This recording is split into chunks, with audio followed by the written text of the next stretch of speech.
नमस्कार, मुद्दा देख रहे हैं आप और मैं हूं आपके साथ ज्योति सांगवान। हरियाणा की नायब सरकार के 100 दिन के कार्यकाल को लेकर हरियाणा में सियासत शिखर पर है। सत्ता पक्ष के लिए 100 दिन बेहतरीन है तो विपक्ष 100 दिनों को व्यर्थ बता रहा है। सरकार के 100 दिन के कार्यकाल को लेकर हम चर्चा करेंगे, उससे पहले एक रिपोर्ट आपको दिखाते हैं।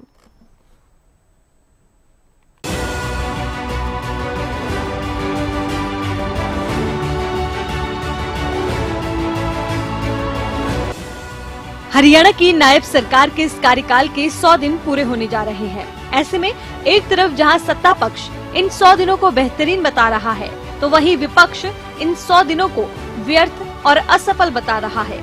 इन 100 दिनों के कामकाज को लेकर जहां मुख्यमंत्री बैक टू बैक अलग अलग विभागों की समीक्षा बैठक कर रहे हैं, तो वहीं 100 दिन पूरे होने पर खुद मुख्यमंत्री 100 दिनों के कामकाज का लेखा जोखा पेश करेंगे। मैं 100 दिन के बाद प्रेस करने वाला हूं, आपको आमंत्रित करूंगा।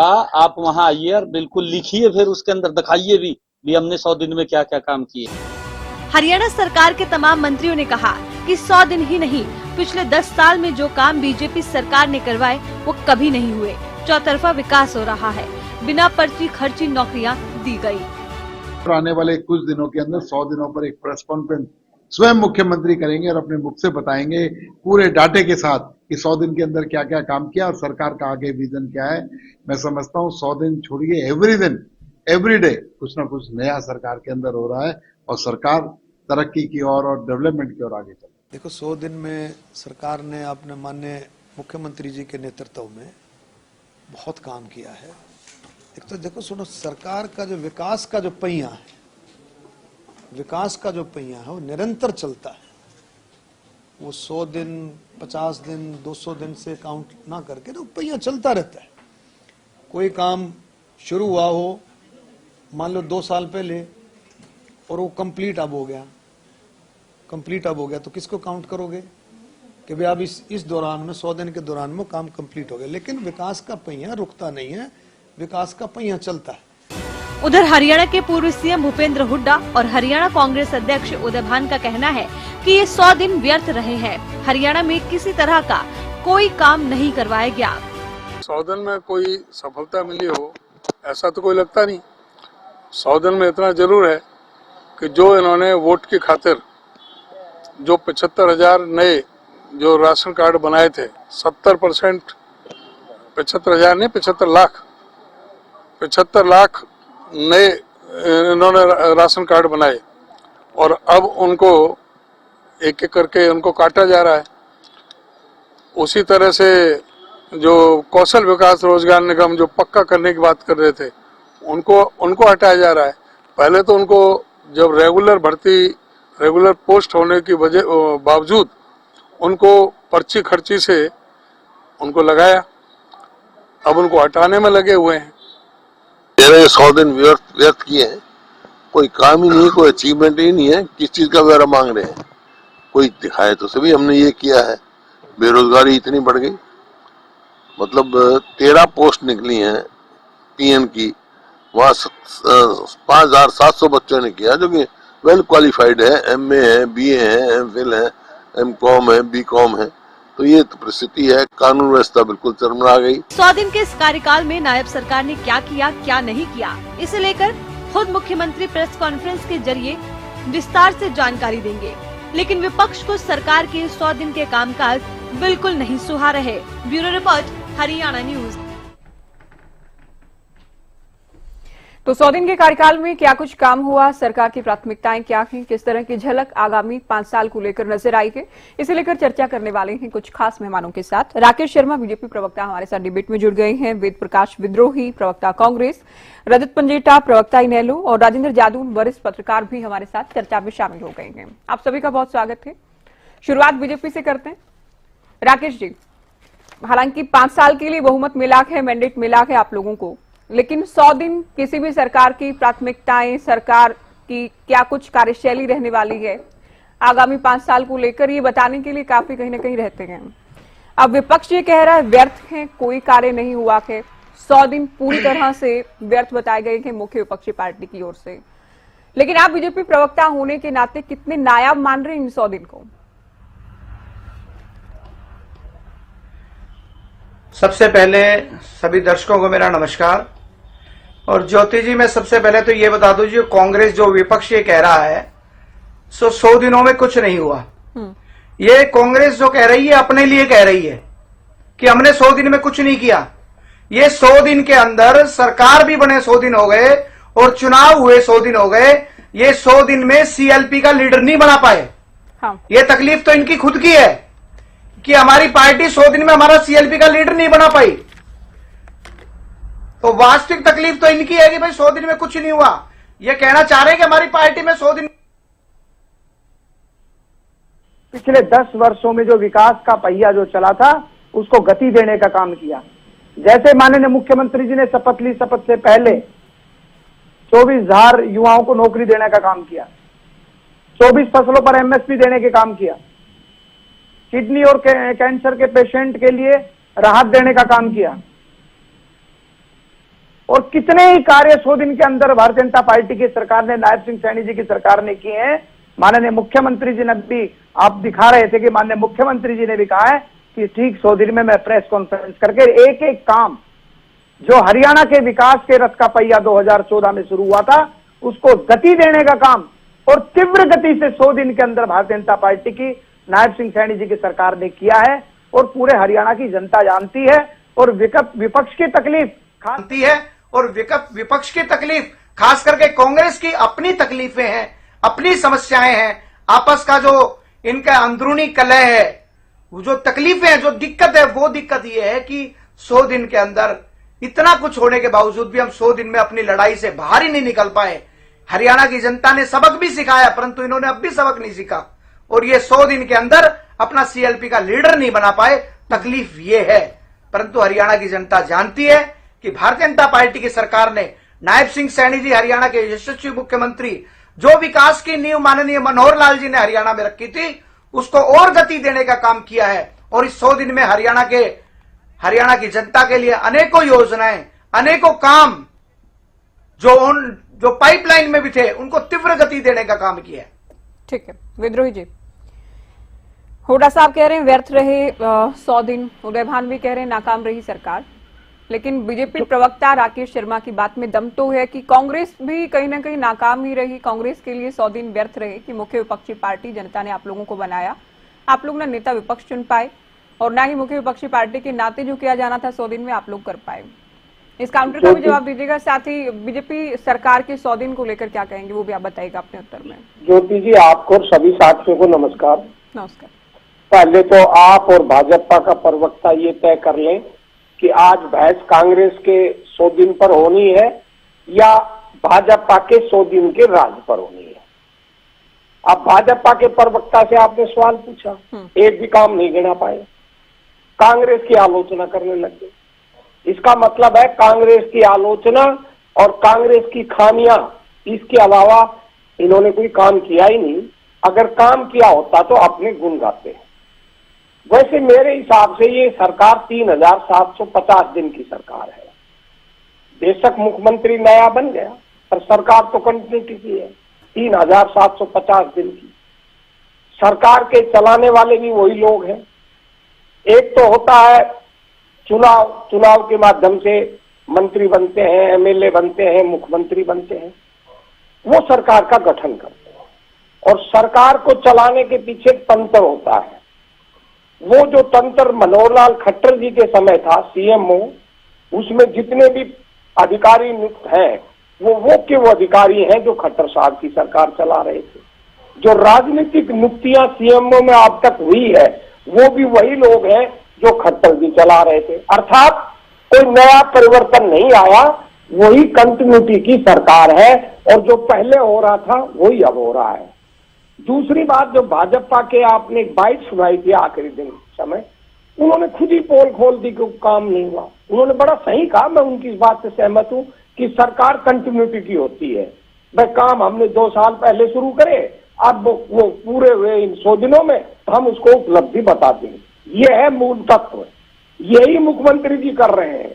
मुख्यमंत्री जी ने अपने 100 दिन का जश्न मनाने से पहले जो आपके पास भी होगा 15 दिन पहले जो निर्देश दिए थे अधिकारियों को, वो ये दिए थे कि भाई जितने भी काम आज तक हमारी सरकार ने 5-10 साल में किए हैं जो पूरे हो गए, उनकी लिस्ट बनाओ और वो उनमें किन का उद्घाटन करना है, किन का शिलान्यास करना है, वो मैं एक दिन में उसी दिन कर दूंगा। अर्थात मुख्यमंत्री जी जिस दिन प्रेस कॉन्फ्रेंस करेंगे उस दिन 100 दिन का नहीं, पिछले 10 सालों के जो काम चले आ रहे हैं, अटके पड़े थे, उनमें जो पूरे हो गए उनकी घोषणा कर कर सरे लेंगे और नए शिलान्यास की बात करेंगे, ये करेंगे।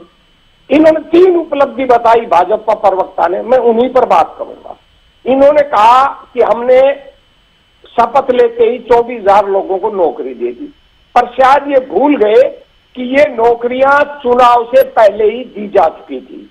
उनका चुनाव आचार संहिता के कारण रिजल्ट डिक्लेयर नहीं हो रहा था और इनकी सरकार ने पूरा जोर लगाया, HSC ने जोर लगाया, बार बार उसके खिलाफ भी आप लोग चले गए थे। अरे यार भाई आप कर लो बात, मैं तो चुप हो जाता हूँ। उसके खिलाफ भी कांग्रेस खड़ी हो गई थी। अरे फिर हम चले गए तो छोड़िए ना, उस बात को मैं खुद ही बता रहा था आपको। कूदने ध्यान तो दिलाना पड़ता है ना, जरूरत नहीं है याद उन लोगों को दिलाया जाता जो झूठे होते हैं। मैं खुद ही बता रहा हूँ ना, मैंने क्या मेरी लाइन सुन लेते, राकेश जी सुनिए, आप सुनिए। अगर मेरी लाइन सुन लेते तो आपको बोलने की जरूरत ही नहीं पड़ती, पर क्योंकि आपकी झूठ की पोल खोल रहा हूँ इसलिए आप बौखला रहे हैं। मैंने कहा कि वो लुटिया हो गई थी, इन्होंने पूरा किस लिए बौखलाएंगे, कौन सी झूठ की पोल खोल रहे हो? मैडम आप इन्हीं की सुन लो, मैं तो चुप ही हो जाता हूँ और क्या कर सकते। राकेश जी सुनिए तो आप बात पूरी होने दीजिए। नहीं बताओ जी, बताओ। नहीं आप बोल लो भाई, मैं तो चुप हो जाता हूँ। सुनिए सुन रहा हूँ, बोलिए। जब इन लोगों ने नौकरियां दी, ये राजनीतिक फायदा उठाना चाहते थे। अगर ये C और D ग्रुप की नौकरियां चाहते तो पहले भी दे देते, पर ऐन चुनाव के समय दी इन्होंने। आचार संहिता लग गई, आचार संहिता की वजह से रिजल्ट नहीं निकाल के ये कोर्ट में गए, वहां से इनकी रिजेक्ट होगी, HSC गई, ये चुनाव आयोग के पास गए, वहां भी रिजेक्ट हो गए। तो जो नौकरियां पहले से ही दी जा चुकी थी उनका रिजल्ट मुख्यमंत्री जी ने निश्चित रूप से शपथ समारोह वाले दिन घोषित करवा दिया। अब सवाल उठता है, ये कहते हैं हम कोर्ट में चलेगा, हमने विरोध किया, मैं बिल्कुल सहमत हूं। मुझे हिंदुस्तान के इतिहास के 74 साल के प्रजातांत्रिक इतिहास में जितने भी चुनाव आज तक हुए हैं, विधानसभाओं के, लोकसभा के, एक घटना बता दो कि कोई भी सरकार आचार संहिता लागू होने के बाद नई नियुक्तियां देती हो या नए काम करती हो। वो हमने सभी विद्रोही जी आपने विस्तार से अपनी बात कह ली, शुरुआत में पूरी नहीं हुई है। विद्रोही जी सुनिए, मैं बीच में नहीं बोल रही हूँ, मैंने बहुत देर आपको सुना है, उसके बाद मैं बोल रही हूँ। आप सुनिए अभी, अब आप सुनिए, कोई इतना बीच में नहीं बोला था जितना आप रिएक्ट कर रहे थे। सुनिए आप, शुरुआत में आपने एक प्रश्न पूछा, सुनिए। अगर आप नहीं सुनना चाहती तो मैं चला जाता हूँ। चले जाइए, आपका हमेशा का ये स्टाइल है, चले जाते हैं। किस बात की नाराजगी में बात दिखाते हैं आप, क्या तरीका है आपका? नॉन स्टॉप आपको सुना है, उसके बाद कहते हैं मैं चला जाता हूं। हर डिबेट से जाते हैं आप। विद्रोही जी से संपर्क करने का प्रयास कीजिए या दूसरे किसी प्रवक्ता को जोड़िए, कांग्रेस से अगर कोई जुड़ना चाहे। इनका हमेशा का ये, इनके बीच में अगर इनको टोक कर इनसे ही सवाल पूछो उसके बाद भी इनको भागना होता है डिबेट से। पंजेटा जी, आप लोग कैसे देख रहे हैं सरकार की 100 दिन के कार्यकाल को? हालांकि ये बात भी ठीक है कि 10 साल बीजेपी लगातार सत्ता में है हरियाणा में, 2014 से 2019 में हालांकि गठबंधन में आई, इस बार बहुमत से है, लेकिन 100 दिन में क्या कुछ समझ में आई इनेलो को? क्योंकि रोजगार की बहुत सारी बातें हो रही हैं, युवाओं को रोजगार देंगे, पर्ची खर्ची जो खत्म की उसी स्टाइल में चलेंगे, किसानों को लेकर भी सरकार किसान हितैषी होने का भी दम भर रही है, सभी वर्गों को साथ लेकर चलने का इस बार भी दावा किया जा रहा है इन 100 दिनों में। देखिए, किसानों से ही शुरुआत कर लेते हैं। किसानों के ऊपर पराली को लेकर इस सरकार ने जो है वो किसानों के ऊपर FIR करी, उन्हें अपनी जमानतें करानी पड़ी। DAP की बहुत बड़ी किल्लत जो है खाद की बिजाई के समय यहाँ किसानों को झेलनी पड़ी। उसके बाद ये MSP की बात कर रहे थे, 230 रुपए तक का धान के ऊपर जो है वो कट लगा, जबकि उसकी MSP जो है 2320 रुपए थी। तो वैसे तो कह रहे थे, अन्य स्टेट्स में चुनावी वादा कर रहे थे, हरियाणा में भी बोल गए सैनी साहब की देंगे 3100-3500 रुपए, वो भी नहीं दिए। तो चलो वो एक अलग विषय है, मगर आपने किसानों की से शुरुआत करी, उसके बाद बिल्कुल ठीक बात है। ये भर्तियां जो हैं, अनएम्प्लॉयमेंट, सबसे पढ़े लिखे जो बेरोजगार है वो हरियाणा के अंदर है। अनएम्प्लॉयमेंट बहुत ज्यादा है। सीएमआई के आंकड़े आप देखते रहते हैं, आज से नहीं आ रहे, बहुत समय से आ रहे हैं सीएमआई के आंकड़े। उसमें हरियाणा ही क्यों नंबर 1 पे आता है। और ये जो भर्तियां पहले की हैं, चुनाव से पहले की, तो ये तो हो जाना चाहिए था प्रोसेस। तो अगर कोई कोर्ट ऐसे नोटिस नहीं करता है जब तक कोई खामी ना हो, वो सरकार को देखना पड़ता है कि उनकी भर्ती जो है उसमें कोई खामी ना हो। उसके बाद अगर आप बात करें तो कलेक्टर रेट जो है वो 20% बढ़ गया। उसकी वजह से जो है स्टैंप ड्यूटी जो है वो सरकार ने 20% बढ़ा दी। एक्सटर्नल डेवलपमेंट चार्जेस है उसमें 20% की वृद्धि हो गई है। बिजली जो है 200 यूनिट से ऊपर वो महंगी हो गई है। पिछले महीने दिसंबर में 4.25 लाख बीपीएल कार्ड धारक है वो बढ़े हैं। और अब हरियाणा के अंदर जो हरियाणा की कुल आबादी है 2 करोड़ 80 लाख में से 2 करोड़ 11 लाख जो है वो बीपीएल धारक है। क्राइम जो है वो क्राइम बढ़ा है, बहुत बड़ी बड़ी घटनाएं हुई हैं। पूरी गोलियों से पूरा हरियाणा का जो है अमन और शांति जो है वो खत्म होने का काम हुआ है। ये सरकार को देखना चाहिए कि अगर होम डिपार्टमेंट मुख्यमंत्री जी के अधीन आता है तो सीधे जो प्रश्न उठेंगे वो मुख्यमंत्री जी के ऊपर उठेंगे।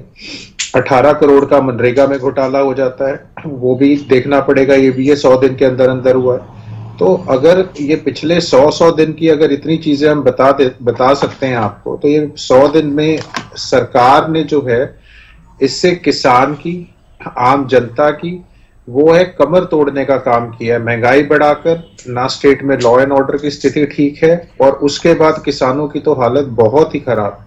तो और जो बेरोजगारी का है वो भी मैंने आपको बता दिया। तो कुल मिला के ये 100 दिन का लबोलबाब जो है, ये 100 दिन की सरकार की अचीवमेंट और उपलब्धियां मैं कहूंगा, जो पिछले 100 दिन के अंदर जो आम जनता के ऊपर है वो अतिरिक्त बोझ जो है वो नहीं पड़ना चाहिए था। हाँ, कुछ पिछले जो ये इसमें अब मैं सरकार की, क्योंकि पिछले 10 साल की बात तो नहीं हम भुला सकते कि पिछले 10 साल के अंदर ऐसा क्या था कि सड़कों के ऊपर काम नहीं हुआ। जो आपकी जो स्टेट हाईवेज है और जो आपकी ग्रामीण आंचल की सड़कें हैं वो क्यों टूटी पड़ी हुई थी, इतना बुरा हाल? क्या वो माइनिंग के ये जो डंपर है इनकी वजह से था, या कोई बन नहीं रही थी? क्या दुष्यंत जी के पास वो अधीन वो महकमा था? तो सड़कों की बहुत ही खराब स्थिति जो हरियाणा के अंदर जो देखने को मिली थी। हाँ, थोड़ा काम उन पे निश्चित तौर पे हो रहा है, वो जरूर मैं कहूंगा। लेकिन आप पीने के पानी की समस्या, स्वच्छ पेयजल की समस्या अभी भी निरंतर बनी हुई है, उसके ऊपर सरकार ध्यान दे। नशा बहुत ज्यादा बढ़ रहा है और बहुत ज्यादा बेरोजगारी की वजह से जो है वो पलायन जो है युवाओं का जो है अभी भी जो है विदेशों में हो रहा है। तो आप मान रहे हैं बहुत सारी खामियां हैं और 10 साल को भी साथ में काउंट करके चल रहे हैं। जादून जी, रिपोर्ट कार्ड 100 दिन का ही बताया मैंने अभी। ठीक, तो 100 दिन का ही बताया, ये इसमें पिछले 10 साल का नहीं। हाँ, 10 नहीं, सड़कों की जब आप बात कर रहे थे तो केवल आपने 100 दिन की बात वो नहीं की सड़कों ना? में कहा निश्चित तौर। ठीक है जादून जी, 100 दिन, क्योंकि रिपोर्ट कार्ड देने का एक कल्चर आप देख रहे हैं कई सालों से चल रहा है। मंत्री भी अपना रिपोर्ट कार्ड देने जा रहे हैं, सीएम भी प्रेस वार्ता करने जा रहे हैं कि 100 दिन में क्या कुछ खास रहा। क्या कोई अलग ऐसा देखा कि मनोहर सरकार में नहीं था? क्योंकि पिछले बार के नायब सैनिक खुद मानते हैं कि 100 दिन का एजेंडा लेकर वो चल रहे थे, लेकिन 56 दिन उनको चुनाव से पहले मिले, प्लस ये 100 दिन। कुछ अलग दिख रहा है या मनोहर सरकार जिस तरह से काम कर रही थी उसी तरह से नायब सरकार काम कर रही है हरियाणा में?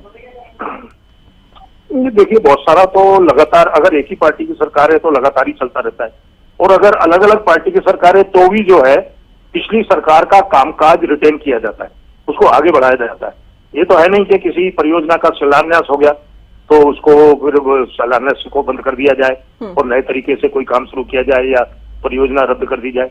ऐसा कम ही होता है। कभी कोई उसकी वायबिलिटी नहीं देखी जाए कि वायबिलिटी नहीं है तो इस वजह से कहीं उसको कैंसिल कर दिया जाए और कोई नया काम शुरू किया जाए। तो कंटिन्यूटी में तो बहुत सारे काम चल ही रहे थे और लगातार वो वादे भी चले आ रहे थे। हर जिले में मेडिकल कॉलेज और हर जिले में डायलिसिस की व्यवस्था और कई तरह की वो जो योजनाएं लगातार जो है 2014 से घोषित की जा रही थी। हर जिले में मेडिकल कॉलेज का 2014 से चल रहा था और मेरे ख्याल से वो अभी तक पूरा नहीं हुआ, कभी भी काम चल रहा है। अब अगर वो मेडिकल कॉलेज के काम कुछ शिलान्यास होते हैं, कोई उद्घाटन होते हैं, तो यही माना जाएगा कि पहले से ही चला आ रहा है। ये हर सरकार को अगर वो 100 दिन में अपने काम को बांट के और लोगों के बीच में जाना चाहती है तो उसको पहले तो 100 दिन की अपनी उपलब्धियां बताने के साथ साथ अपना 100 दिन का एजेंडा बताना चाहिए कि हम ये नए काम बिल्कुल प्योरली पूर्णतः हमारे ही काम होंगे 100 साल में, 100 दिन में हमारी सरकार ही करने जा रही है। ये इनको जो है साफ तौर पर बताना चाहिए और इसके बाद फिर जब वो काम पूरे हो तो 100 दिन पूरे होने पर बताना चाहिए कि इस एजेंडे में से ये काम पूरे हो गए। बाकी हरियाणा कई तरह की समस्याओं को का सामना कर ही रहा है, कई चुनौतियां हैं, कानून व्यवस्था की चुनौती जबरदस्त है, चुनौती मांगी जाती है। ये बात जो आप कह रहे हैं, एक तरफ तो देखिए अच्छी बात ये भी है कि सरकार की जवाबदेही बढ़ती है कि हम 100 दिन का भी हिसाब दे रहे हैं, आने वाले दिनों में इसी तरह से हिसाब दिया जाएगा। दूसरा आप ये कह रहे हैं 100 दिन में हुआ हो इस बात को सुनिश्चित किया जाए, जैसे बीजेपी या हम सरकार कहें, सरकार क्रेडिट ले रही नौकरियों को लेकर, लेकिन विपक्ष भी ठीक है कह रहा है कि सालों से भर्तियां चली आ रही थी, अब आप कह रहे हैं 100 दिन की उपलब्धि है। तो आप क्या मान रहे हैं वरिष्ठ पत्रकार के नाते, अभी जो रोजगार दिए गए हैं सीएम के शपथ ग्रहण के साथ ही, क्या 100 दिन की उपलब्धि के तौर पर इसे काउंट किया जाए? नहीं, कैसे माना जाए, वो तो भर्तियां पहले हो चुकी थी, इन्होंने नियुक्ति पत्र बांटे और इन्होंने कहा था कि मैं शपथ पहले बाद में लूंगा, पहले नियुक्ति पत्र बांटूंगा। वो भर्तियां हो चुकी हैं। वो भर्तियां जो है चुनाव आयोग की तरफ से उनका रिजल्ट नहीं घोषित किया गया था, उसको रोक दिया गया था, तो फिर वो जैसे ही चुनाव प्रक्रिया संपन्न हुई तो उसको घोषित करके और एक तरह से नियुक्ति पत्र बांटे गए। तो वो तो पहले से ही चला आ रहा था, तो इसको फिर 100 दिन में ये कहते हैं तो ठीक है, वो तो कोई भी कोई ही दलील के साथ पेश कर सकता है कि ये तो हमारा ही है क्योंकि नियुक्ति पत्र तो हमने ही दिए। तो अब ये तो फिर एक तरह से विवाद का विषय हो गया, इसका फैसला कोई पंचायत ही करे। ऐसा नहीं तो इन्होंने नए काम, जैसे ये प्लॉट वगैरह देने का काम शुरू किया इन्होंने, 100 गज के प्लॉट, और जहाँ प्लॉट नहीं है वहाँ पैसा देंगे, जमीन नहीं है, एक तो ये किया। सामलात सरकार में भी हो रहा था, पंचायतों की जो कब्जे में चली आ रही थी, जो लोग मकान बनाकर रह रहे थे या खेती कर रहे थे पंचायत की जमीन पर, उनका 20 साल का कब्जा को देखते हुए उनको स्वामित्व दिया गया। ये काम इस सरकार ने किया है, चाहे वो पहले से मांग चली आ रही हो चाहे जो भी हो, लेकिन फैसला इन्होंने ही किया है, ठीक है, तो उनको स्वामित्व दिया है। एक तो फैसला ये है 100 गज के प्लॉट देने का। पहले अब इनका ये आरोप है, ये भी विवाद का विषय, कि कांग्रेस ने प्लॉट तो दे दिए पर उनको स्वामित्व नहीं दिए, पट्टे नहीं दिए थे, पट्टे हमने दिए, फिर हम आगे भी दे रहे हैं, सर्वे करवाया जा रहा है, पोर्टल खोल दी गई है प्लॉट के लिए, 100 गज के प्लॉट, जहाँ प्लॉट नहीं है, जमीन नहीं है, वहां पैसे दिए जाएंगे। तो ये भी एक नया काम इनका है। ये डायलिसिस फ्री कर दी, तो वो भी इनका काम है, क्योंकि वो पहले तो मशीन लगाने की बात थी लेकिन फ्री का नहीं था, अब इन्होंने फ्री कर दिया। तो ये काम तो है। कुछ और काम भी हैं, तो इस तरह से अभी जो है हर विधानसभा सत्र में इनके भी विधायक मुद्दा उठाते कि हमारे जो है स्वास्थ्य केंद्र में डॉक्टर नहीं है, वहां भी ये कमी है, वहां स्टाफ की कमी, ये मशीन खराब पड़ी हुई है। तो इसको अप टू डेट करने का काम भी अब इनको करके दिखाना चाहिए। 100 दिन में ये कितना कर पाए, ये तो अभी बता रहे हैं कि हम प्रेस कॉन्फ्रेंस में बताएंगे तो पता चलेगा कि फिर कितना करते हैं। तो ये है कि इनको ये बता रहे हैं कि हम 100 दिन में अपने कामकाज बताएंगे। लगातार उठता रहा, हालांकि बाद में एक राशि का प्रावधान जरूर किया गया था विधायकों के लिए अपने अपने हलकों को लेकर। केवल जी कांग्रेस प्रवक्ता जुड़ गए, स्वागत है आपका चर्चा में। मैं बीजेपी से एक रिएक्शन ले रही हूँ, उसके बाद आपके पास आ रहे हैं। राकेश शर्मा जी, आपने सभी पैनलिस्ट को सुना। एक तो जो किसानों को लेकर कि एमएसपी केवल एक ढकोसला था, एमएसपी नहीं दी गई, किसान परेशान हुए। रोजगार को लेकर जो आप लोग कह रहे हैं, रोजगार को लेकर जो सालों से चला आ रहा था, ये तो आप लोगों की खामी थी, आप लोगों की गलती थी कि इतनी देरी से आप लोगों ने भर्तियां की और उसके बाद भी आप लोग क्रेडिट ले रहे हैं, अपने आप को खुद को साधुवाद दे रहे हैं। इस बात को लेकर भी विपक्ष आपको घेर रहा है। साथ ही एक सवाल मेरा भी, महिलाओं को 2100 रुपए देने का जो वादा था घोषणा पत्र में, सीएम साहब कह रहे हैं प्रेस वार्ता जब करेंगे तब जानकारी देंगे। तो क्या हरियाणा की महिलाएं ये मानकर चलें कि सरकार के 100 दिन जब पूरे होंगे तो इस वादे को पूरा कर दिया जाएगा हरियाणा में? चल रही देखिए ज्योति जी, जिस प्रकार से पंजेटा जी कह रहे थे कि हरियाणा में रोडों की हालत बहुत खराब है, 14 से पहले की 10 साल के शासन में रोडों की हालत पूरे हरियाणा ने देखी है और 2014 के बाद की सरकार ने निरंतर इंफ्रास्ट्रक्चर पर काम किया है। जहां एमएसपी 14 फसलों पर एमएसपी उसको बढ़ाकर 24 नहीं, जो फसलों पर एमएसपी का काम किया। एक्सप्रेस वे अच्छे बने हैं, नेशनल हाईवे अच्छे हैं, भी देने का काम हरियाणा की सरकार ने हाईवे को लेकर या जो लिंक रोड है या गांव को शहरों से जोड़ने वाली सड़कें हैं, गांव को गांव से जोड़ने वाली सड़कें हैं, क्या उनकी स्थिति में सुधार हुआ है? क्या ये स्टेट हाईवे को लेकर कह रहे थे, ये कोई नेशनल हाईवे को लेकर नहीं बोल रहे थे। स्थिति में भी सुधार हुआ है, स्टेट हाईवे पर भी हुआ है। मैं बताता हूं, मैं मेरे खुद के शहर की बताता हूं। जब हम नारनौल से निकल के रोहतक जाते थे तो 3.5 से 4 घंटे लगते थे हमें, आज हम 1.5 घंटे में रोहतक पहुंचते हैं। महेंद्रगढ़ हमारे से 25 किलोमीटर था, 1.25 घंटे का समय लगता था उस समय। हरियाणा रोडवेज की बसों के ड्राइवरों ने चाबियां छोड़ दी थी डिपो में, यह हालात हुआ करती। तो स्टेट हाईवे पर भी काम हुआ है, परंतु क्या है, सिर्फ देखने का नजरिए का काम है कि हम किस नजर से देखते हैं काम को। अब सिर्फ एक नुक्ताचीनी ही करनी है, कमियां ही निकालनी है, खामियां ही निकालनी है।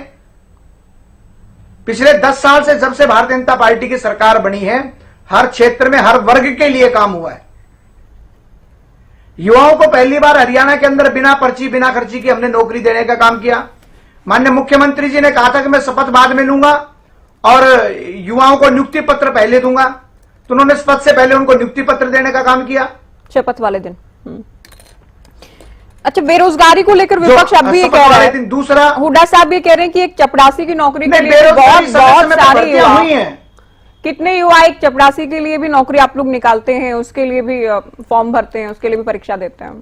अरे आप पहले ज्योति जी आप ये देखिए ना कि आज जो नौकरी मिल रही है वो ईमानदारी से मिल रही है, बिना भेदभाव के मिल रही है, बिना जातिवाद के मिल रही है, बिना क्षेत्रवाद के मिल रही है, और योग्य व्यक्ति को नौकरी मिल रही है, और बिना पर्ची और बिना खर्ची के मिल रही है।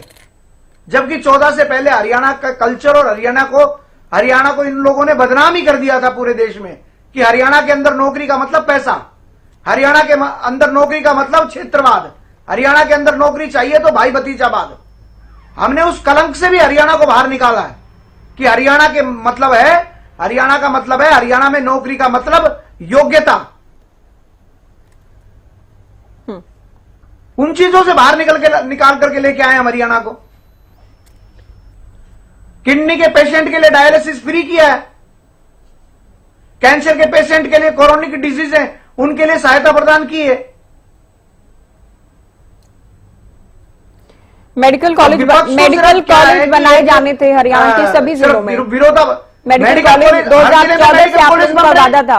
हाँ, ये बन रहे हैं ना, ठीक है। ये पिछली सरकारों से गति ज्यादा, इसमें कोई डाउट नहीं, लेकिन ये जादौन जी का सवाल था कि इसे भी फिर जी गति ज्यादा है। सुनिए, मेरे खुद के जिले की बताता हूं, मेरे जिले में मेडिकल कॉलेज बनकर रेडी है, क्योंकि पहले लोकसभा चुनाव आ गया, उसके बाद विधानसभा चुनाव आ गया, उसका इनॉग्रेशन नहीं हुआ।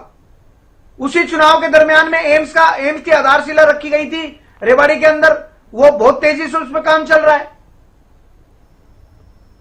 और हमारी सरकार की, चाहे वो केंद्र हो चाहे प्रदेश हो, सबसे बड़ी खासियत यही है, जिसका शिलान्यास हम लोग करते हैं उसका उद्घाटन भी हम ही करते हैं। चलिए, केवल जी को चर्चा में शामिल करते हैं। विद इन टाइम उसको पूरा करने का काम करते हैं। केवल ढींगरा जी, 10 साल तक बीजेपी सरकार या गठबंधन में भी थी 2019 के बाद, तो हुड्डा साहब लगातार सरकार के कामकाज को 0 नंबर देते रहे। अब 100 दिन को भी कह रहे हैं व्यर्थ है ये 100 दिन, जैसे कि 10 साल व्यर्थ थे, 100 दिन भी व्यर्थ है। देखिए, अभी इन्होंने बहुत सारी खर्ची पर्ची का जिक्र किया। मैं ये पूछना चाहता हूँ, ये खर्ची पर्ची की सरकार है या जो अभी एक महिला का वीडियो वायरल हो रहा है कि वो कह रही है कि मेरा रेप हुआ नौकरी देने के चक्कर में, ये किस चीज की सरकार है? ये तो मुझे नहीं पता। ये तो यही बताएंगे कि ये खर्ची पर्ची की सरकार है महिला का कोई वीडियो वायरल नहीं हुआ, करने के बाद जॉब देते हैं। झूठ की दुकान मत लगाइए, बताओ कौन सी महिला का वीडियो वायरल हुआ, बताइए कौन सी महिला का वीडियो वायरल हुआ? जिस महिला का जिसने कंप्लेंट लिखाई है, बताइए ना कौन सी महिला का वीडियो वायरल हुआ, उसने आकर कहा। राकेश जी, इनको अपनी बात कहने दीजिए ना, आपके समय में बोले थे ये। जिस महिला ने कसौली में जाके जिस लेडी का बलात्कार हुआ, उसने आज अपने वीडियो वायरल में खुद कहा कि मेरे को खतरा है इस सरकार से, इस सरकार के लोगों से, और मुझे खतरा है और मेरे साथ जितना बुरा बर्ताव हुआ, और मैंने अपनी कंप्लेंट में जिक्र किया सारी बात का, तो उसमें रेप का जिक्र है। और उसने ये भी कहा कि जो लेडी इनके हक में बोल रही है, वो लेडी को बुलवाया जा रहा है, उसको भी प्रेशराइज किया जा रहा है और मुझे भी धमकियां दी जा रही हैं। तो ये जो सरकार है, इसके बीच में जो बड़े बड़े ओहदेदार हैं, वो खर्ची पर्ची की बातें करते हैं। और खर्ची पर्ची किस तरीके की है, ये तो आप तो जनता समझ रही है ना इस बात को। और ये जनता समझ रही है कि रेप करके ये नौकरी देने का काम करते हैं, और रेप के दोषी जो है वो खर्ची पर्चियों की बात करते हैं। और वो लेडी कह रही है कि मुझे नौकरी देने के उसके एवज में मेरे साथ ये दुष्कर्म हुआ। इसी तरह से संदीप सिंह के साथ हुआ, संदीप सिंह के मंत्री रहते हुए महिला कोच के साथ दुर्व्यवहार हुआ। इसी तरह सुभाष बराला के साथ टाइम पे हुआ। तो ये खर्ची पर्ची की सरकार है, ये तो अब जनता को भी पता लग रहा है कितनी खर्ची पर्ची है और कितना इनका जो मामले हैं, किस तरीके की ये सरकार है। दूसरी बात इन्होंने कही कि हमने जो सड़कें हैं वो हम बना रहे हैं और पिछले 10 सालों से पहले जो थी वो सड़कें नहीं थी।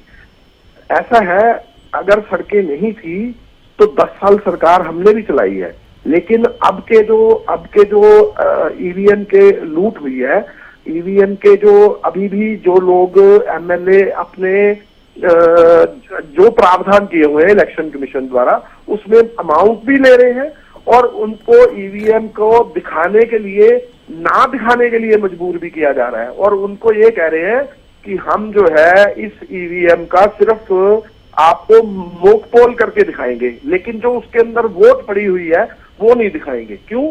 फिर आपने पैसा क्यों लिया इलेक्शन कमीशन के द्वारा और किस तरह से काम हो रहा है? ये वोट की लूट है और वोट की लूट लगातार हरियाणा में हुई है इस बार। इसी करके बीजेपी की सरकार तीसरी बार बनी है। दूसरी बात ये है साथ इसके, ये कहते हैं हमने बड़े काम किए, हमने ये जनता के जनादेश का अपमान है केवल जी। सुनिए, ये जनादेश का अपमान कर रहे हो आप, ये बात कह के कि जनता के वोटों की लूट बिल्कुल कर रहा हूँ। नहीं, ये जनादेश का अपमान कर रहे हो आप। बिल्कुल मैं सरकार का, आप ये जनादेश का अपमान कर रहे हो। जो अराजकता हुड्डा के शासन के अंदर थी, उस अराजकता के कारण आप लोगों को नकारा है कांग्रेस को। सुनिए, मैं इलेक्शन जो भाई के बारे में झूठ बोल रहा हूँ, भ्रष्टाचार आपके 10 वर्षों में था, उसकी वजह से निकाला है। इलेक्शन कमीशन के बारे में मैं बात कह रहा हूँ। इलेक्शन कमीशन रतिया के कॉन्स्टिट्यूएंसी में मॉक पोल क्यों कराए? वो उनको अपनी वोट क्यों नहीं दिखाएगा? पैसे लेने के बावजूद 4.5 लाख रुपया प्रोसेस वही है, पैसे लेने के बावजूद वही है इलेक्शन कमीशन क्यों का। नहीं दिखा रहे? जो इलेक्शन कमीशन का प्रोसेस था वो प्रोसेस फॉलो किया इलेक्शन कमीशन ने। अरे प्रोसेस है तो अगर ये प्रोसेस है तो 4.5 लाख के लिए जो पेमेंट दी जाती है वो मॉक पोल के लिए नहीं है। 4.5 लाख प्रोसेस है, प्रोसेस का हिस्सा है। 100 दिन का जो सिस्टम है वो रीकाउंटिंग का नहीं था, वो रीचेकिंग का था। राकेश शर्मा जी, मुझे आपकी ऑडियो डाउन करवानी होगी, मैं बिल्कुल अलाउ नहीं करूंगी बार बार बीच में बोलना। आप सुन लीजिए अभी। केवल ढिंगरा जी, मुझे आप ये बताएं, क्या 100 दिन, करीब 100 दिन हो गए हैं, आने वाले 2 से 3 दिन भी हम कहीं ना कहीं इसी मुद्दे को लेकर चर्चा करने वाले हैं, क्योंकि बहुत बड़ा टॉपिक है अपने आप में। लेकिन क्या अब आप लोगों को आगे नहीं बढ़ना चाहिए था? ये आरोप तो आप लोग सारे लगा ही चुके हैं पहले, सब कुछ पब्लिक डोमेन में है, लेकिन अब क्या सरकार किस तरह से काम कर रही है? जनता के कौन कौन से मुद्दे ऐसे जिन्हें मजबूती से उठाया जाना चाहिए था? मुख्य विपक्षी पार्टी के नाते कि आप लोगों को इस दिशा में काम नहीं करना चाहिए? अब देखिए, सरकार के काम होते हैं भर्ती करना, भर्ती रेट करके कर रहे हैं, पहली बात। दूसरी बात है सड़कों का रखरखाव करना। सड़कों के रखरखाव कोई किए नहीं। आज की डेट में गड्ढे में सड़क या सड़क में गड्ढा वो सेम का सेम है। तीसरी बात थी, इन्होंने जो बात रखी अभी, वो सरकार कैसे बनी इसके बारे में बात कर रहा था। सरकार जो 100 दिन की है वो लूट से बनी है। चौथी बात ये है, जो प्लॉटों की बात कर रहे थे, हमारे टाइम के अंदर 2 कमरे का प्लॉट दिया जाता था और वो प्लॉट जो दिया जाता था 2 कमरे का मकान दिया जाता था, और जो प्लॉट भी दिए जाते थे, प्लॉट और मकान लगातार दिए जा रहे थे। उसी स्कीम को अगर ये दोबारा से शुरू करके 10 साल के बाद और ये कहना चाहे कि हमने किसी को प्लॉट देने का काम करने लगे हैं, तो ये कोई बहुत अच्छी बात नहीं है। 10 साल तक क्यों चुप बैठे रहे, उसका जवाब देना चाहिए ना। आज ये कहें कि हम 11वें साल में अब देने लगे हैं, और कौन सा देने लगे हैं ये भी बात में पता लग जाएगा। ये सारी चीज की क्लैरिटी आएगी। और 100 दिन के अंदर ऐसे कौन से काम नायब सैनी ने कर दिए जो हमें पता लगे कि ये वाले काम किसानों के लिए कर दिए? किसान की जो मांग है वो पूरी कर दी हो इन्होंने। उनको जो है फसलों की गारंटी का कानून बना के दे दिया हो, अगर कोई ऐसा काम कर दिया हो। अगर कोई उनको स्वामीनाथन की रिपोर्ट लागू कर दी हो तो बता दे। क्या ऐसा काम कर दिया इन्होंने जिसका ढोल पीट रहे? कोई ऐसा काम किया ही नहीं है।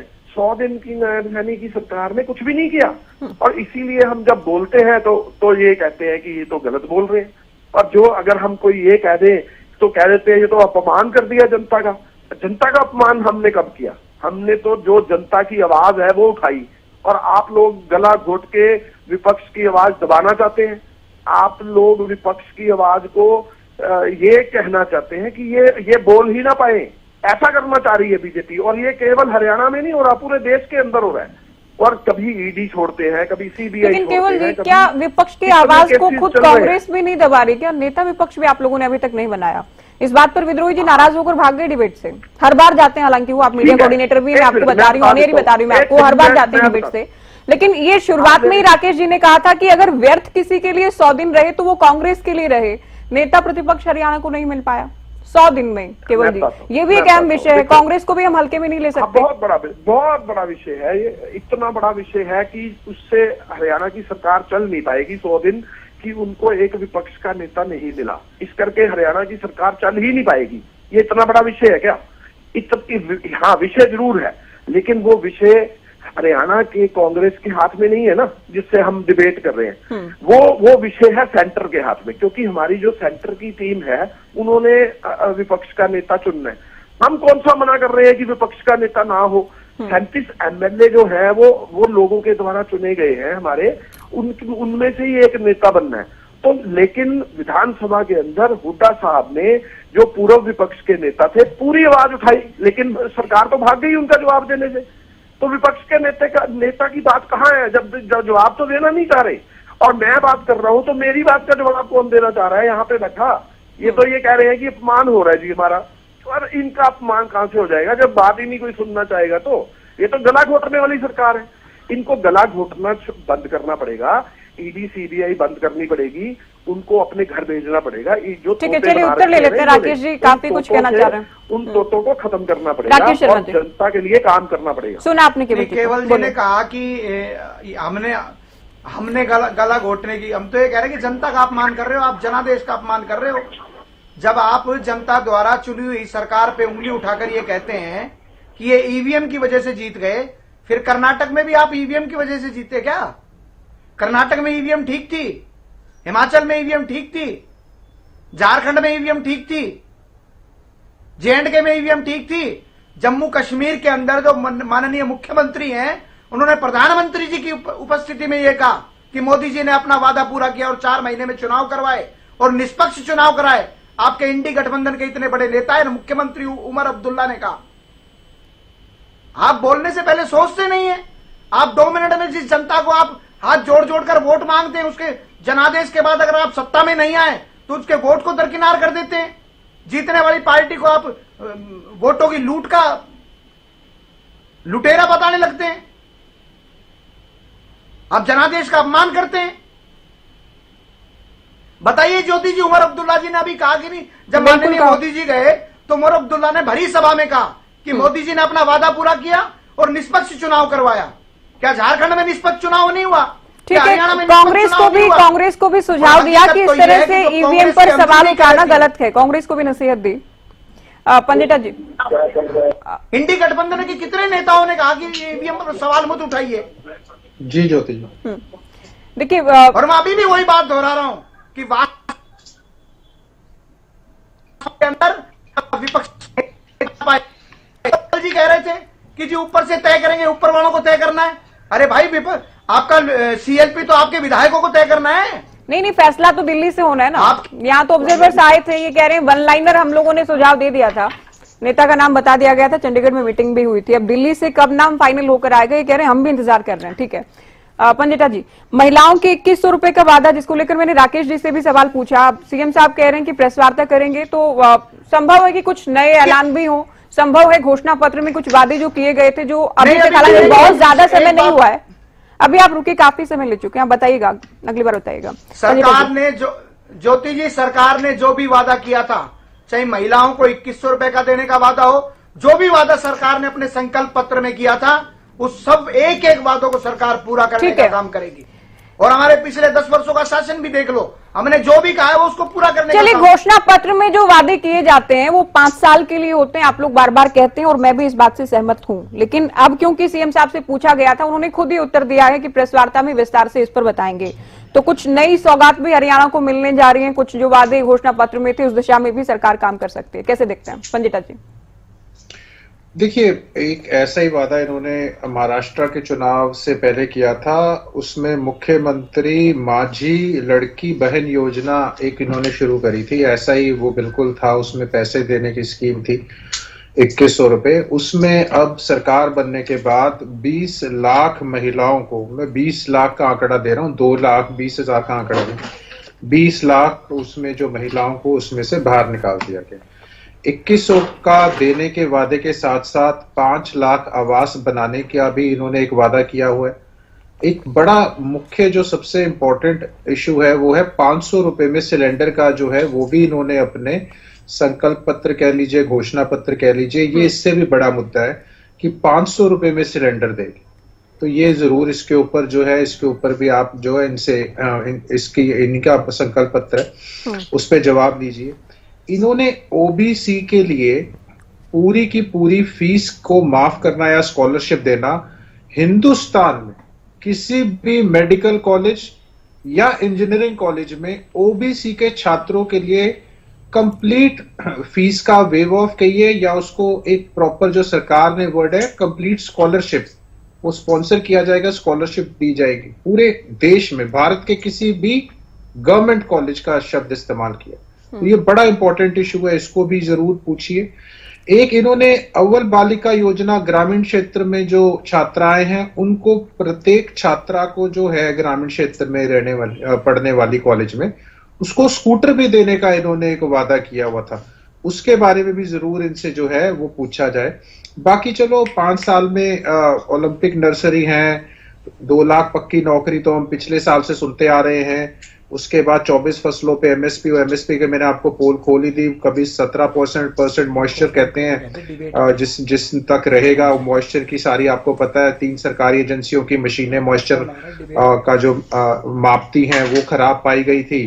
उसके बाद आपको मैं बता ही चुका हूं 230-220 रुपए तक का जो है एमएसपी के ऊपर कट लगा है, दिखाया गया है, पूरी दी गई है, लेकिन कट लगा है। जो किसानों को मिला है वो मैं आपको बता रहा हूं, क्योंकि किसानों को नुकसान हुआ है। हमारा सीधा संपर्क रहा है, खुद मुख्यमंत्री के गृह क्षेत्र जो जहां से जीत के आए हैं लाडवार पता कर सकते हैं।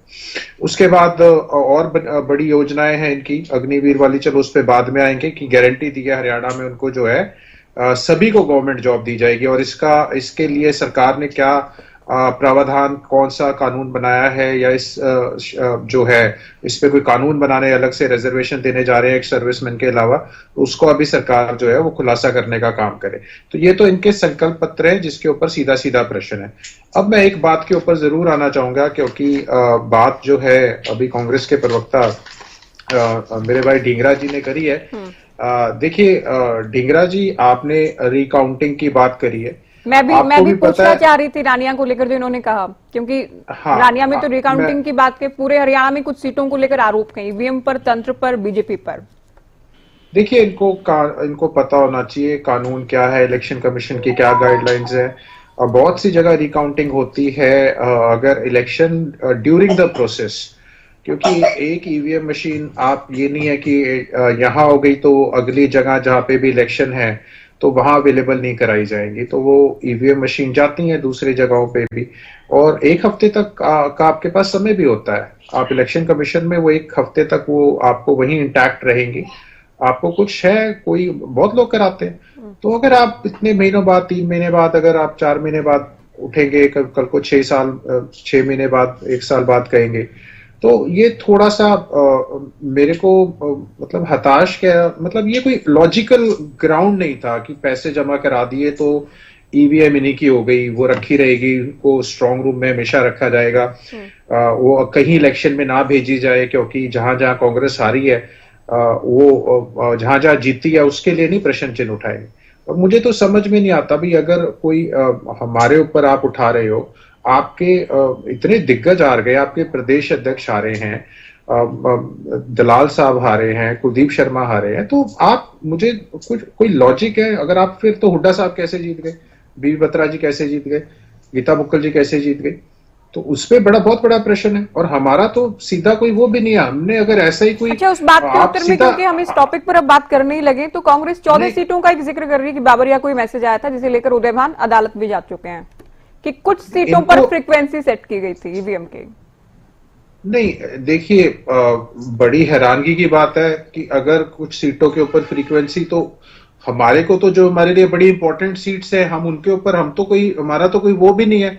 कोई तालमेल पिछली सरकार में भी नहीं रहा। अगर ऐसा ही कुछ होता तो देखिए, बीजेपी के साथ अगर ऐसे ही कुछ जिताना होता तो गोपाल कांडा जी ने समर्थन किया था तो सिरसा की सीट ना जितवा लेते। कोई लॉजिक ही नहीं है इसके अंदर जो है बात कर रहे हैं।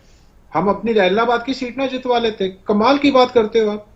अगर आपका एक कोई व्यक्ति जा रहा है, आपको भी पता है रिकाउंटिंग, आप जाइए, एक हफ्ते तक कहां सोए हुए थे आप? एक हफ्ते तक कराइए, पैसे जमा कराइए, रिकाउंटिंग करवाइए, आप बोलिए इलेक्शन कमीशन। लोकतंत्र है, जनता का फैसला है, जीत हार चलती है, ठीक है। नहीं ज्योति जी, बात ये नहीं है। बात यहां ठेस पहुंचती है कि अगर कोई अपनी मेहनत से जीत रहा है और उसको उसकी जीत को छोटा दिखाने के लिए ये बोल देना कि ईवीएम से जीते हैं, ये सीधा हमारे लिए इंसल्ट है, हमारी पार्टी के लिए इंसल्ट है और हमारे ऊपर प्रश्न चिन्ह उठा रहे हो।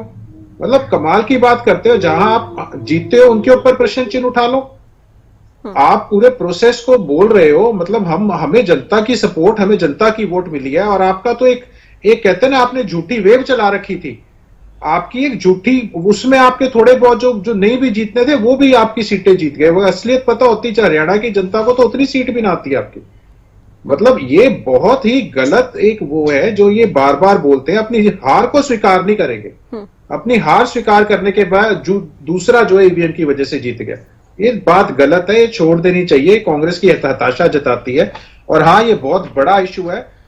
जब भी इनसे बात करो संगठन के बारे में, हाँ, और आज की डिबेट में इसलिए भी ये बात शामिल हो गई है क्योंकि 100 दिन में ठीक है सरकार क्या काम कर रही थी वो तो एक प्रश्न है ही, साथ ही विपक्ष इन मुद्दों को उठाता रहा। विपक्ष ने, मुख्य विपक्षी पार्टी ने ईवीएम को लेकर बार बार बीजेपी को भी कोसा है, चुनाव आयोग को भी कोसा है। जादौन साहब, 100 दिन में क्या किसान सरकार की प्राथमिकताओं में आपको नजर आए? सबसे अधिक फसलों पर एमएसपी चुनाव से पहले ही 14 फसलों पर दे रहे थे, तब भी कह रहे थे 24 पर, हालांकि उस पर भी सियासत खूब हुई।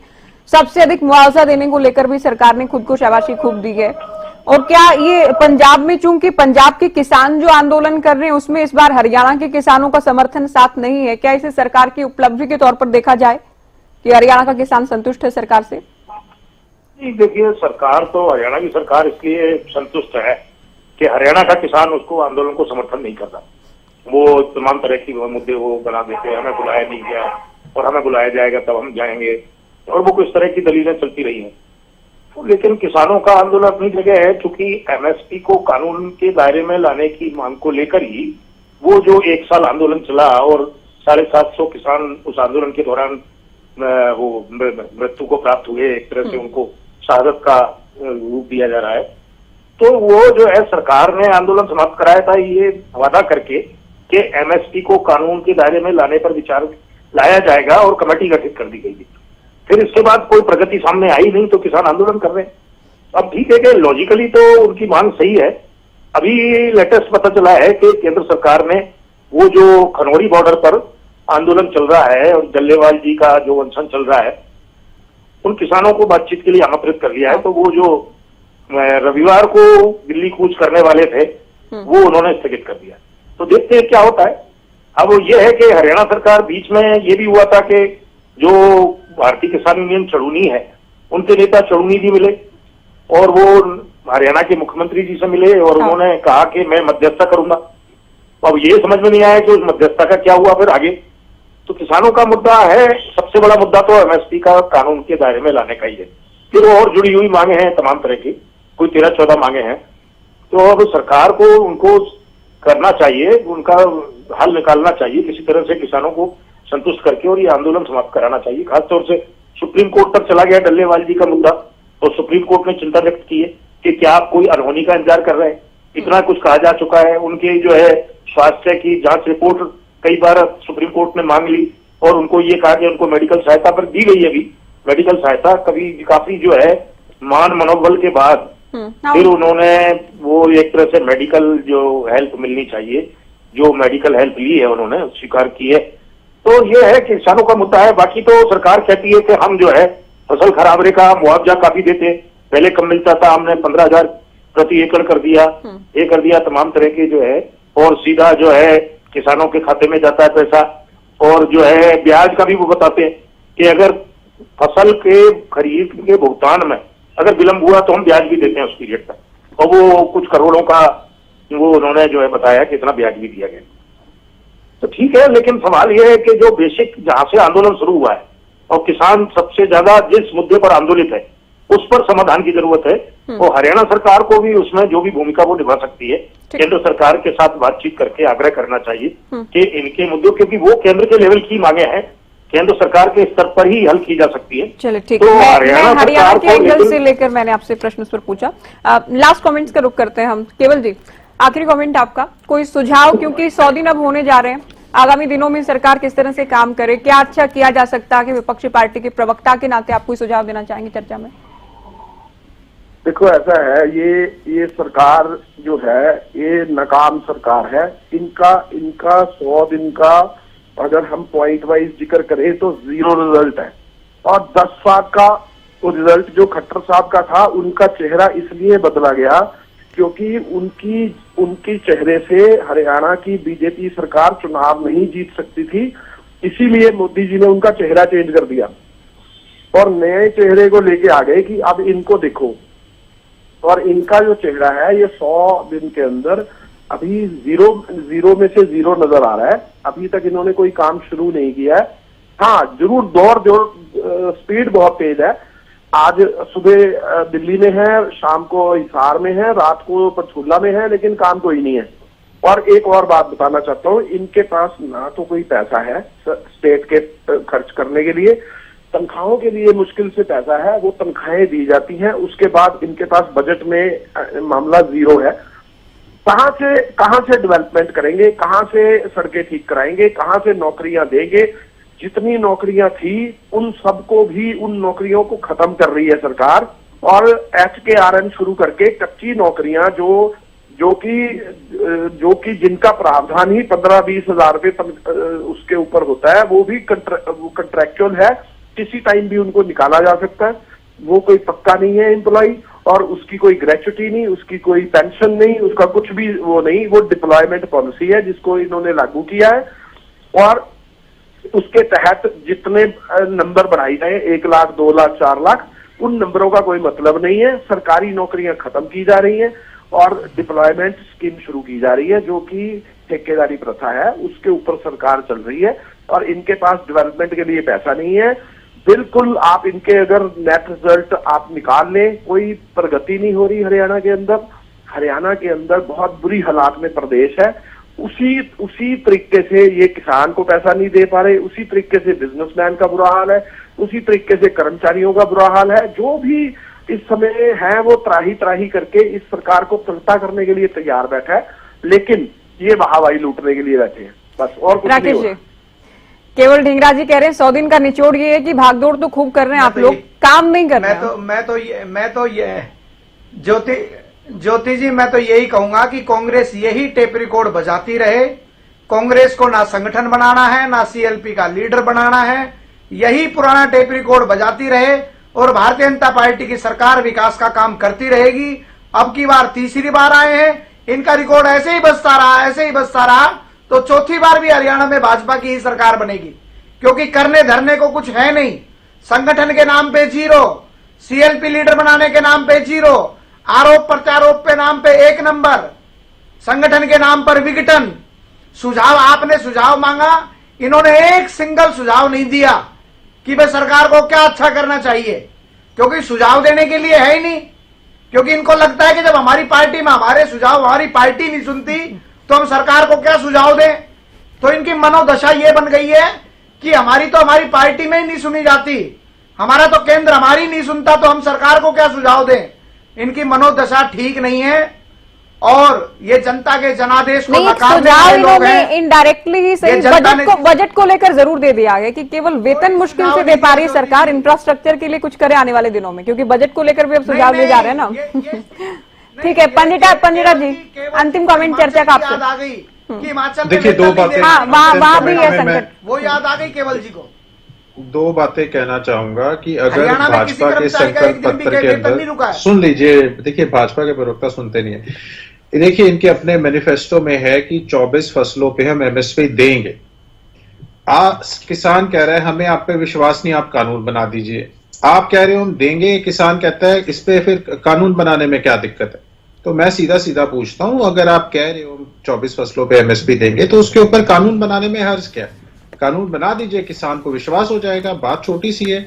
दूसरा, हाँ ये जरूर है कि हरियाणा का खजाना ना केवल खाली है, ये हालत आ चुकी है, जो पिछला लिया हुआ कर्ज है, सरकार और कर्ज लेके मात्र पिछले कर्ज का ब्याज चुका रही है। इतनी हालत जो है खराब है। 4 लाख करोड़ के आसपास का हरियाणा के ऊपर कर्ज है, जो हरियाणा प्रदेश की जनता के ऊपर कर्ज है। इतना पैसा पिछली भाजपा की 10 साल की सरकार जो है वो ले चुकी है। उसमें से चलो 1 लाख करोड़ कांग्रेस का निकाल दें अगर हम, तो फिर भी 3 लाख करोड़ बहुत बड़ी फिगर है। और मैं ये मानता हूं कि आज जो 2 लाख पिछली सरकार की जो इनकी थी खट्टर जी की, जो 2 लाख इनके जो संकल्प पत्र में भी आया, जो पक्की पोस्ट है, वो इसलिए नहीं भरी जा रही हैं कि सच में वेतन देने के लिए इनके पास है ही नहीं।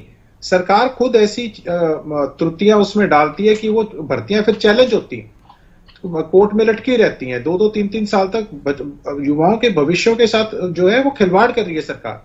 पैसा ही नहीं है, कहां से नौकरियां देंगे, क्या करेंगे? 4 लाख करोड़ का पहली सब स्टेट के ऊपर कर्ज है, उसके ऊपर फजूल खर्चियां इतनी ज्यादा है। चलिए, बजट तो ये हाँ, ये कर्ज वाला जो आंकड़ा है उस पर अलग अलग सरकार के अलग आंकड़े हैं, विपक्ष के अलग आंकड़े हैं। बजट जब आता है हम बहुत विस्तार से इस पर चर्चा करते हैं, बहुत विस्तार से हम इस पर बात भी करते हैं। थोड़ा समय रह गया है, बजट बिल्कुल सरकार फेब में करा रही है जी पंडिता जी, जो है। शुक्रिया आपका, शुक्रिया आप सभी का, आप लोगों ने वक्त दिया, चर्चा में शामिल हुए। नायब सरकार 2.0 के 100 दिन के कार्यकाल को लेकर, कामकाज को लेकर, सरकार की उपलब्धियों के दावों और विपक्ष के आरोपों को लेकर चर्चा की। बिला दीजिए इजाजत, नमस्कार।